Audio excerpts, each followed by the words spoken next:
belos golpes aí para cima do Lewis. E uma coisa que me chamou a atenção, pouco antes da gente sair pro break, foi que quando terminou o quarto assalto, o Mercer ficou vibrando, né? Levantou os braços assim, voltou pro corner lá, assim, aquele símbolo da vitória, né? Junto com a torcida. Isso aí não é bom, né? Provocar um sujeito como o Lennox Lewis nunca é bom, né, Rafa? Com certeza não, com certeza não. Ficar dando arma para o adversário. Quinto assalto, chegávamos então à metade da luta. Luta programada para 10. Você está acompanhando mais um grande momento do boxe mundial. Nesse que é, sem dúvida nenhuma, o maior arquivo de boxe da TV brasileira. O arquivo dos canais ESPN. Opa, golpe baixo agora do Lewis. Por isso, o árbitro foi lá, chamou a atenção. Descontou ponto não, né, Rafa? Não, não. Olha, e foi nessa luta que o Lewis foi forçado a brigar. Ele que é um boxeador, talvez essa tenha sido a luta em que ele começou tendo que brigar e terminou brigando também. Ou seja, teve que fugir da sua característica, né? Exatamente. Na minha opinião, essa foi a luta, talvez tenha sido uma das lutas mais difíceis aí da carreira do Lewis.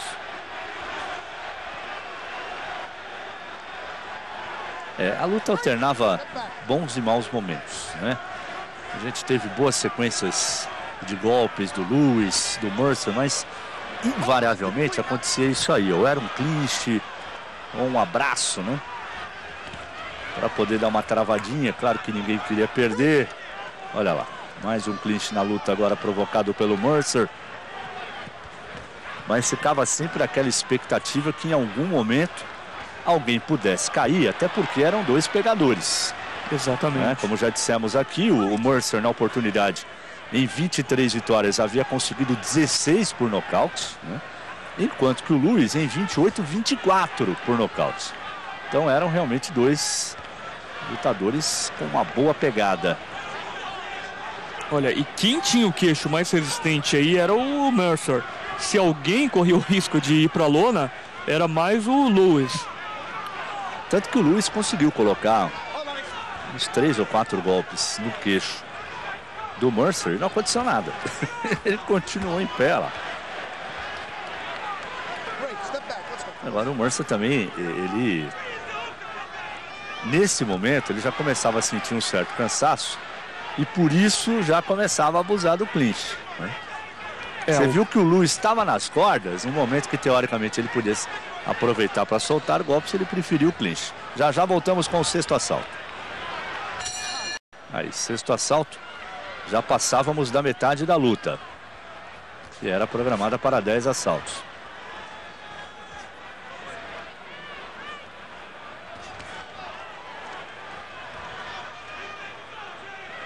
E é interessante aí que o Lewis coloca os golpes e nada ainda. Nada do Mercer sentiu os golpes do britânico. Olha só o Lewis conseguindo um bom jab. Quando ele soltou a direita, o Mercer se esquivou e imediatamente já partiu para o clinch. Olha, e o Lennox Lewis, ele foi campeão olímpico em cima de um outro campeão mundial profissional, em cima do Riddick Bowe. Venceu por nocaute.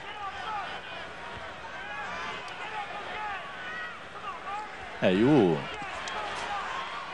Ray Mercer, um ano antes praticamente dessa luta aí, não, Rafa? Ele havia perdido por pontos para o Evander Holyfield. Em uma luta muito complicada também. Muito complicada. Foi nessa luta que ele sofreu a primeira queda da carreira dele. Perdeu por pontos, né? Foi uma decisão unânime, mas ele perdeu. E aí eu acho que o Lennox Lewis viu essa derrota pro Holyfield. Pensou que o Mercer, bom, ele tá inativo já há um ano. Teve a história de ter oferecido propina para um adversário quando ele estava perdendo a luta e havia perdido para o Larry Holmes. Ele deve ter falado, bom, deve ser fácil, então nessa altura do campeonato venceu o Ray Mercer. Ele vinha, o Lennox Lewis vinha de 6 nocautes consecutivos, né? Antes de enfrentar o Mercer. E olha só a dificuldade que o Lewis enfrentou nesse sexto assalto. Preso nas cordas. Aí ele foi obrigado a forçar o clinch, sendo que o último nocaute havia sido contra o Tommy Morrison. Tommy Morrison, que ele torturou a grande esperança branca, que era o Tommy Morrison.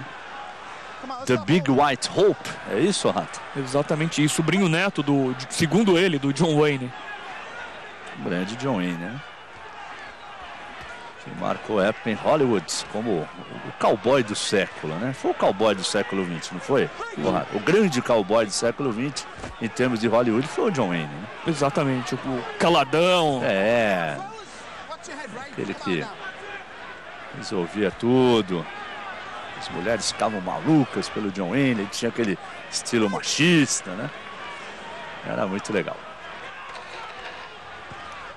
Olha, um sexto assalto complicado para o Lewis, hein? Agora o Rata. No Madison Square Garden. New Jersey é muito próximo de lá. E o Mercer estava indo muito bem também. Olha só. Que sequência do Mercer, né? Nossa, o Lewis naquele momento completamente perdido. Olha só. Um upper. Aí ele empurra o Lennox Lewis para as cordas, só que não soube completar o serviço. Olha, e esse cabelo também do Lennox Lewis trabalha contra ele. Porque quando o Mercer acerta um golpe, o cabelo se mexe, voa suor para tudo quanto é lado, e dá uma impressão às vezes que talvez dê a impressão que o soco do Mercer tenha causado mais danos do que causou realmente, por conta desse corte de cabelo do Lewis. Sétimo assalto. Luta programada para 10. Estava na hora do Lewis começar a mostrar um pouco mais de serviço. Se quisesse pelo menos ganhar a luta por pontos. Eu acho que ele já começava a se arrepender aí de ter escolhido esse Tyson genérico aí para lutar. E aí ficava aquela pergunta, se com o Mercer o Lewis estava sofrendo desse jeito, imagina com o Tyson na época, né? Na forma que o Mike Tyson estava. Você acha que ele teria alguma chance, Rata? Olha, eu vou te falar uma coisa, Lima. O Tyson é melhor que o Mercer, mas o Mercer aguenta muito mais que o Tyson. O queixo dele era muito mais resistente. Esse também, né? De repente um golpe bem colocado. Mas aí já começava a demonstrar cansaço. O Mercer, ó, sétimo assalto, 35 anos. Detestava treinar. Olha só essas bombas aí. Mas olha só, quando a gente imagina, né? Eu imaginava que o Mercer estava morto, de repente ele solta um golpe, muda toda a história. É um negócio louco, hein? E a gente percebe que o Lewis fica desesperado quando acontece uma coisa desse tipo. Não, fica, e aí você vê que ele adota mais aquele estilo briga de rua do que boxe. Exato. Mostrando todo o desequilíbrio. Não, e até para travar a luta, quando o Mercer desfere as combinações dele, o Lewis tem dificuldade. Incrível, né? Eu acho que na preparação o boxeador tinha que estar preparado para todas as situações. Não adianta só você... não, eu acho que o cara vai lutar assim, então eu vou me preparar desse jeito.